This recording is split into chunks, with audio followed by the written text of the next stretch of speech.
এক দেশে এক রাজকন্যা ছিল। রাজকন্যাটি ছিল প্রচুর সুন্দরী। আশেপাশের সব রাজ্যের সমস্ত রাজপুত্ররা তাকে বিয়ে করার জন্য পাগল ছিল, কিন্তু সমস্যা একটাই, রাজকন্যা বিয়ে করতে চাইতো না। এই নিয়ে রাজা আর রানী খুব টেনশনে ছিল।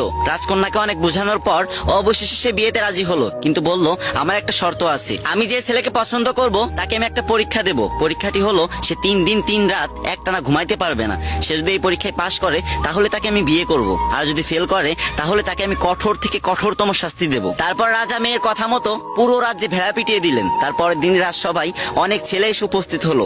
তার ভিতরে রাজকন্যা একটা ছেলেকে পছন্দ করলো। এবার ছেলেটার পরীক্ষা দেওয়ার পালা। রাজকন্যা যে রুমে ঘুমাতেন সেই রুমের দরজার সামনে ছেলেটিকে দাঁড় করিয়ে রাখলেন এবং রাজকন্যার দাসীকে বললেন তুমি এর দিকে খেয়াল রাখবা, এ যেন সারা রাতে একটুও না ঘুমায়। ছেলেটি প্রথম রাতে একটুও ঘুমায়নি, কিন্তু দ্বিতীয় রাত যখন আসলো তার শরীর এতটাই ক্লান্ত ছিল যে সে দরজার পাশে ঘুমিয়ে পড়তে বাধ্য হলো। তারপর রাজকন্যা ঘুম থেকে উঠে সেই ছেলেকে কঠোর শাস্তি দিল, আর এই খবর পুরো রাজ্যে ছড়িয়ে পড়লো। কিন্তু এই খবর পাওয়ার পরও তার পরের দিন একটা ছেলে রাজসভায় আসলো। রাজকন্যার তাকে অতটা পছন্দ না হলেও তাকে পরীক্ষা দিতে বললেন। ছেলেটি যখন পরীক্ষা দিল আগের ছেলেটির মতো সেও ফেল করলো, তাকেও কঠোর শাস্তি দেওয়া হলো, আর এই খবর পুরো রাজ্যে ছড়িয়ে পড়লো। তারপর থেকে আর কোনো ছেলেই রাজকন্যাকে বিয়ে করতে রাজি হচ্ছিল না। এদিকে রাজার দুশ্চিন্তা আরো বেড়ে গেল। কিন্তু ওই রাজ্যে বাস করতো বাবু নামে একটা গরিব ছেলে। তার একটা বিশেষত্ব ছিল, সে যে কোনো কণ্ঠ কিংবা ডাক নিমিষে নকল করে ফেলতো, তাই মানুষ তাকে নকল বাবু বলে ডাকতো। শুধু ডাকই না, সে বিভিন্ন ভয়ঙ্কর আওয়াজ করতে পারতো, যেটা শুনে মানুষ খুব ভয় পেয়ে যেত। সে একদিন ভাবলো যে আমি রাজকন্যাকে বিয়ে করব, পরীক্ষা যত কঠিনই হোক না কেন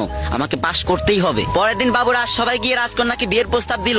সবাই দেখে তো অবাক হয়ে গেল, কারণ বাবু ছিল প্রচুর কালো। কালো বাবুকে দেখে তো রাজকন্যার আগেতে ফুলতে লাগলো, আর মনে মনে ভাবতে লাগলো একে এখন কিছু করা যাবে না, পরীক্ষার ফাঁদে ফেলে একে অনেক শাস্তি দিতে হবে। পরীক্ষা শুরু হলো, রাজকন্যা ঘুমিয়ে আছে, এদিকে বাবু তার দরজার সামনে দাঁড়িয়ে আছে। অনেক রাত যখন হয়ে গেল হঠাৎ করে বাবু একটা ভয়ঙ্কর আওয়াজ করে উঠলো। তখন রাজকন্যা আচমকা ঘুম থেকে উঠে গেল, আর চারিদিকে কাউকে দেখতে না পেয়ে বাবুকে জিজ্ঞাসা করলো আচ্ছা এই ভয়ঙ্কর আওয়াজটা কিসের? তখন বাবু খুব ঠান্ডা মাথায় উত্তর দিল দুষ্টু ভূতের। তখন রাজকন্যা বাবুকে ভয়ে ভয়ে প্রশ্ন করলো আচ্ছা দুষ্টু ভূত এখানে কি চাই? তখন বাবু উত্তর দিল দুষ্টু ভূত সুন্দরী অবিবাহিতা মেয়েদেরকে রক্ত চুষে চুষে খায়, পরে তাকে হত্যা করে।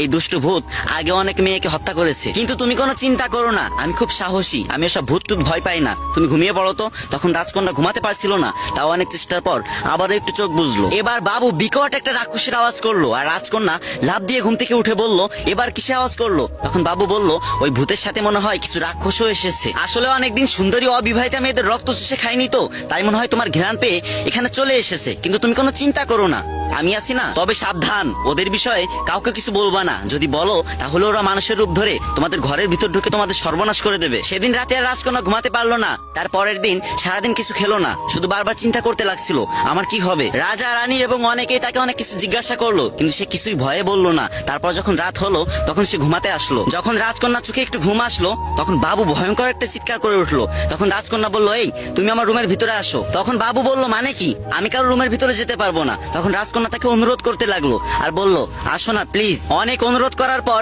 বাবু রাজকন্যার রুমে ঢুকলো। তখন রাজকন্যা বলল আমার পাশে একটু বসো না প্লিজ, আমি খুব ভয় পাচ্ছি, আমি বাঁচতে চাই, ওরা আমাকে মেরে ফেলবে। এভাবে অনেক অনুরোধ করতে লাগলো। তখন বাবু বলল আমি একটা অবিবাহিত মেয়ের সাথে একটা রুমে কখনোই থাকতে পারবো না, আমি গেলাম। তখন রাজকন্যা বাবুর হাত টেনে ধরলো আর বলল আজকে রাতটাই তো একটু কষ্ট করে থাকো না, আমি কথা দিচ্ছি কালকে সকালেই তোমাকে আমি বিয়ে করব। এই ভিডিও শিক্ষণীয় বিষয় হচ্ছে এটাই, মানুষ যদি বুদ্ধি খাটিয়ে কাজ করে তাহলে অনেক কঠিন কাজও সহজ হয়ে যায়। ভাই বিশ্বাস করো এই রোদের ভিতরে এখানে দাঁড়িয়ে 2 ঘন্টা টাইম লাগছে আমার একটা ভিডিও করতে।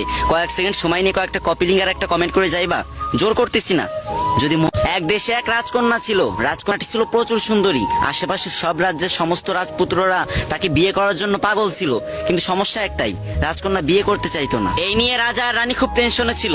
রাজকন্যাকে অনেক বোঝানোর পর অবশেষে সে বিয়েতে রাজি হলো, কিন্তু বলল আমার একটা শর্ত আছে। আমি যে ছেলেকে পছন্দ করব তাকে আমি একটা পরীক্ষা দেব। পরীক্ষাটি হলো সে 3 দিন 3 রাত একটানা ঘুমাইতে পারবে না।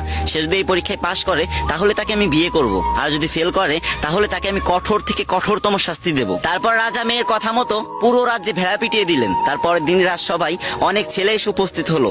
তার ভিতরে রাজকন্যা একটা ছেলেকে পছন্দ করলো। এবার ছেলেটার পরীক্ষা দেওয়ার পালা। রাজকন্যা যে রুমে ঘুমাতেন সেই রুমের দরজার সামনে ছেলেটিকে দাঁড় করিয়ে রাখলেন এবং রাজকন্যার দাসীকে বললেন তুমি এর দিকে খেয়াল রাখবা, এ যেন সারা রাতে একটুও না ঘুমায়। ছেলেটি প্রথম রাতে একটুও ঘুমায়নি, কিন্তু দ্বিতীয় রাত যখন আসলো তার শরীর এতটাই ক্লান্ত ছিল যে সে দরজার পাশে ঘুমিয়ে পড়তে বাধ্য হলো। তারপর রাজকন্যা ঘুম থেকে উঠে সেই ছেলেকে কঠোর শাস্তি দিল, আর এই খবর পুরো রাজ্যে ছড়িয়ে পড়লো। কিন্তু এই খবর পাওয়ার পরও তার পরের দিন